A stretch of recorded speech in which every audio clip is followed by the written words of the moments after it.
আসসালামু আলাইকুম দর্শকগণ, দৈনন্দিন রান্নাবান্নায় সবাইকে স্বাগতম। আশা করছি যে যেখান হতে ভিডিওটি দেখছেন ভালো আছেন, সুস্থ আছেন, পরিবার পরিজনকে নিয়ে নিরাপদে আছেন।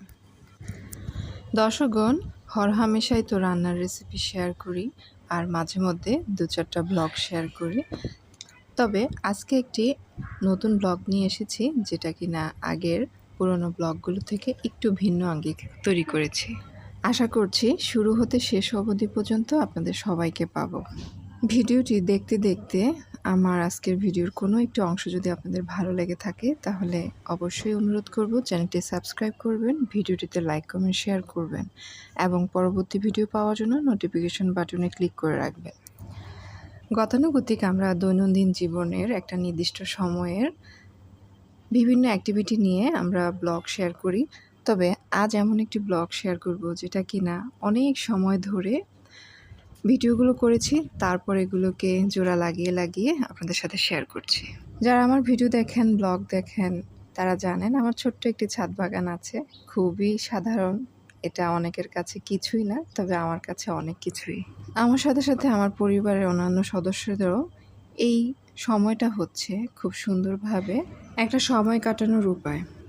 তো এই ভিডিওর নানান ক্লিপগুলো ধারণ করার শেষ টাইম হচ্ছে গত সপ্তাহ। তো গত সপ্তাহে সকালবেলা একটু ঘরদোর গুছিয়ে ছাদে গেলাম।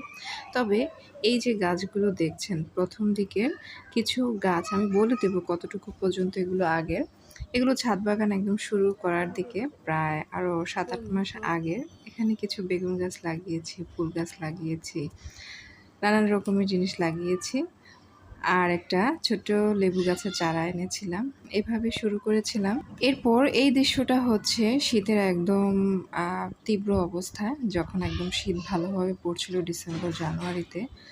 খুব সম্ভবত জানুয়ারির দিকে এখানে আমি কিছু ড্রাগন গাছ অ্যাড করেছিলাম। দেখতেই পাচ্ছেন কিছু জাস্ট লাঠি মূল ডোরকাগুলো নিয়েছি। আর যে ছোট চারাগুলো ২-৩ মাস আগে বেগুন গাছের চারা লাগিয়েছিলাম, সেগুলোতে বেগুন ধরতে শুরু করেছে। কিছু কালো বেগুন আর কিছু গোল বেগুন, পাশাপাশি মরিচ। আর এতদিনে এই ২-৩ মাসে লেবুর মধ্যেও ফুল এসে ২-৪টা লেবু বড় হতেও শুরু করেছে। কিছু বেগুন গাছে বেগুন ধরেছে অলরেডি, আবার কিছুতে ফুল আসছে। এভাবেই চলছিল। কয়েকটা জাতেরই বেগুন গাছ লাগানো হয়েছিল। এগুলো আবার ছিল সাদা কিন্তু লম্বাটে, কিছু ছিল গোল সাদা, আবার কিছু ছিল গোল কালো। আর একটা গোলাপ ছিল হাজারি গোলাপ, এটাতে বেশ খুব ভালো পরিমাণেই ফুল দিয়েছিল। আমার গুনে রাখলেও সংখ্যাটা মনে রাখার কিন্তু ওরকম বিষয় ছিল না, মানে এতটাই ফুল দিয়েছিল গাছটা, মাশাল্লাহ। আর এই তো ২-৩ মাসের ব্যবধানে, এটা হওয়া খুব সম্ভবত জানুয়ারি দিকে হবে, তখন শেষের দিকে হয়তো বা ফুল আসতে শুরু করেছিল লেবু গাছটাতে। অনেক সুন্দর পাতা, কুচি পাতা এসেছিল। গাছটার কাছে গেলে, ছাদে গেলে খুশবুতে চারপাশটা একদম মৌ মৌ করত।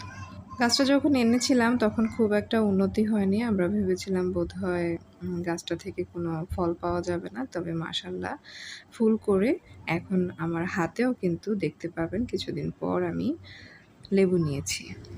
তো এগুলোর পাশাপাশি আমার বাচ্চাদের ড্রাগন ফলটা কেন জানি ওদের একটু বেশি প্রিয়। আমার কাছে যদিও এটা কোনো ফলের মধ্যেই পড়ে না, ডায়েটের একটা ফল হতে পারে এতটুকুই মনে হচ্ছে। আর একটা বিশেষ ফল, একটা এলিগেন্ট ভাব এইরকম। এছাড়া তেমন আমার বিশেষ কিছুই মনে হয় না এই ফলটা নিয়ে। তারপরেও বাচ্চারা যেহেতু একটু শখ করে, ভাবলাম যেহেতু সুযোগ আছে লাগিয়ে ফেলি। আর কিছু মরিচের চারা লাগিয়েছি, দেখতেই পাচ্ছেন। সেগুলোতে মাশাআল্লাহ এখন কিন্তু বেশ ফল দিচ্ছে।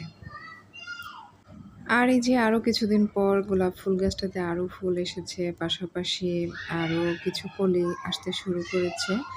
আর ধাপে ধাপে ড্রাগনেরও কিছু কিছু কুঁড়ি বের হচ্ছে। আসলে প্রতিনিয়ত কন্টিনিউ সেভাবে আমার তো ব্লগ করা সম্ভব হয় না, নানান রকমের ব্যস্ততা থাকে। সেগুলোর ফাঁকে একটু শখের বশে পাশাপাশি আমার এই স্মৃতিটা যাতে ধরে রাখতে পারি একটা চ্যানেলের মাধ্যমে, তার জন্যই কিন্তু এই জিনিসগুলো ফাঁকে ফাঁকে করা। ছোট্ট একটা ছাদ বাগান কার কাছে কেমন লাগবে জানি না। অনেকের কাছে আমার এই ছাদ বাগান কিছুই না, একদমই নগণ্য।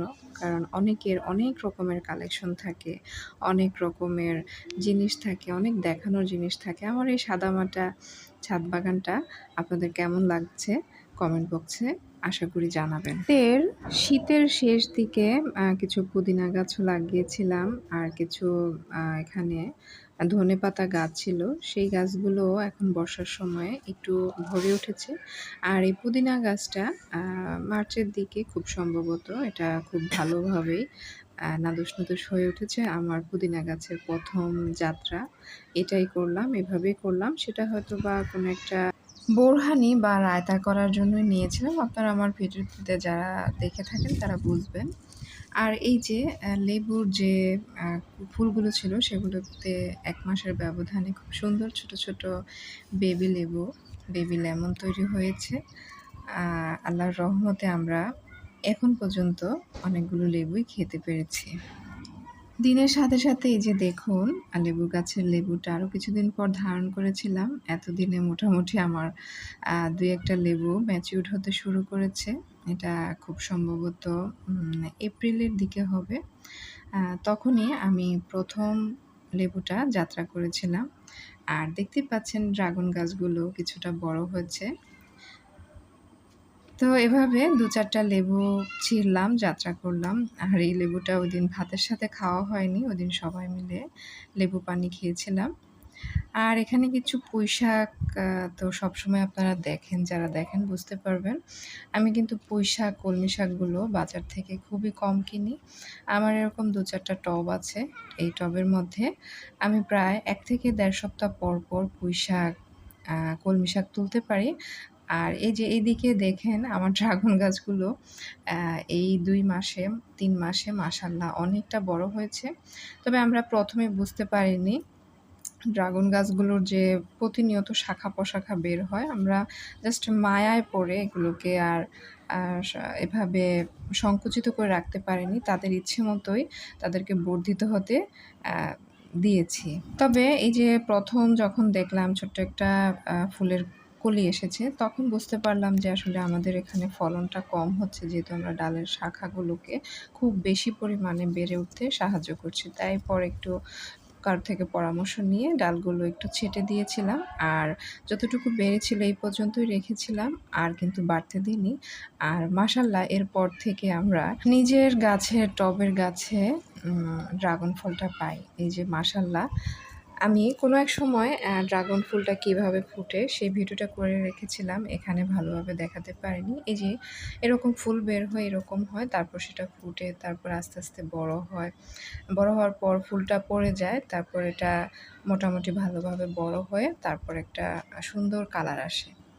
তো এটা ফুলটা বের হয়ে এটা পরিপক্ক হতে ১.৫ থেকে ২ মাসের মধ্যেই হয়ে যায়। আমার গাছের ১ম ড্রাগন এটা। আর এই যে ড্রাগনটা আরেকটা দেখছিলেন সেটা গত ২-৩ দিন আগেও খাওয়া হয়েছে, সেটাও দেখাবো। আর এই যে এখন দেখুন মাশাআল্লাহ এখন পর্যাপ্ত পরিমাণে ফুল আসতে শুরু করেছে। ছোট, ছোট আছে, বড়, বড় আছে, মাঝামাঝি আছে। জানি না আমাদের কিসমতে কতটুকু আছে। আপনারা মাশাআল্লাহ বলতে ভুলবেন না।